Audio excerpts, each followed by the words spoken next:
What is it about mental illness that makes people just act like it doesn't exist?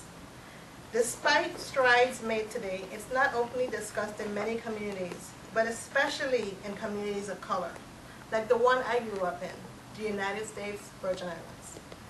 Whether the US, the Caribbean, Africa, or South America, there's still a lot of shame associated with mental illness. So people choose to often to suffer silently while their lives are unraveling right in front of their eyes. This memoir offers a look at mental illness from my perspective as a child of a mother suffering from the effects of schizophrenia.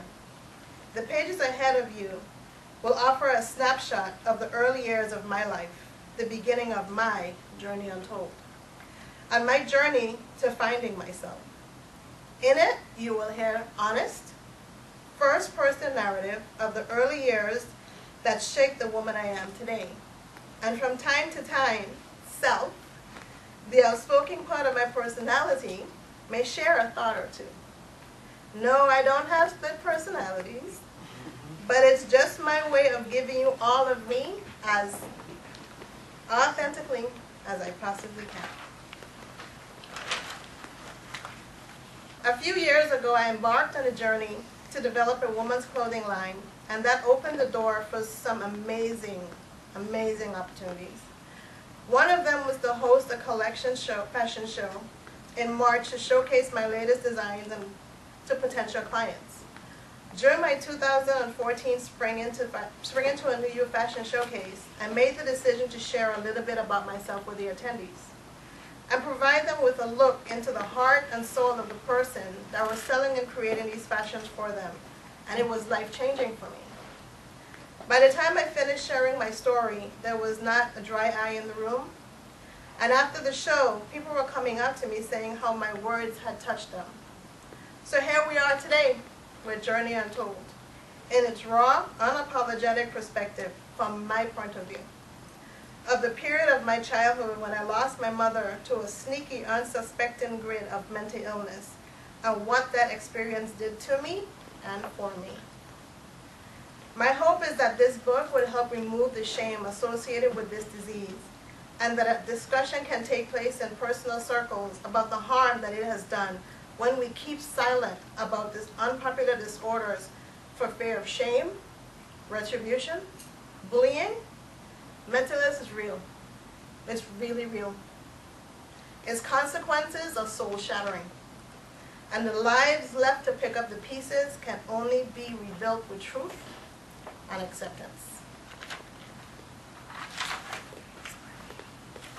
So in the prelude, we start with, life is a journey, one that can make us laugh, make us cry, or hell, just make or break us.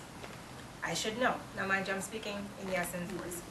This life of mine has definitely been unforgettable and has made me bawl my eyes out, want to throw bricks at folks, and if I can be brutally honest, made me wish I could just escape it all. But through it all, I've had two people in my life who have been the glue that has helped me to keep it all together. My maternal grandmother, Delia Simmons, and my paternal uncle, Samuel H. Hall, Jr. In truth, they were the only family I really had until I had my own. I've always heard that you shouldn't envy people because you don't know what they've gone through to get to where they are in life. Ain't that the truth? I tend to post a lot of my life's moments on social media. So people see me running my businesses and doing things with my children and assume that I have not a care in the world.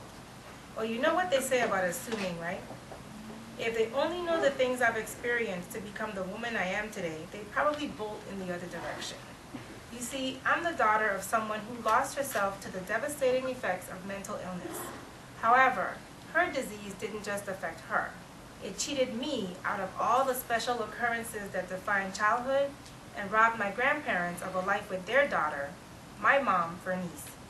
I'll never forget the day that I lost my mom for the first time and began to understand that something was very wrong. I was 12 years old, and it was a day that would change my world forever. Little did I know that a day in December 1970 would be the start of totally unscripted, vast experiences that are now my journey untold.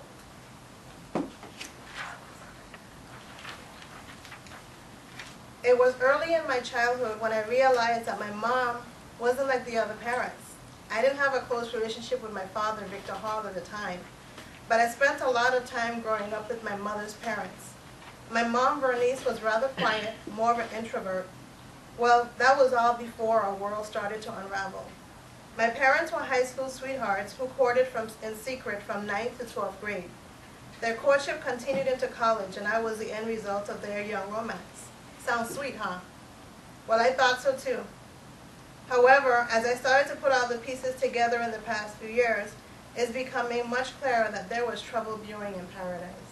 However, if I can go back a bit, you'll see that my mom was what the world calls normal.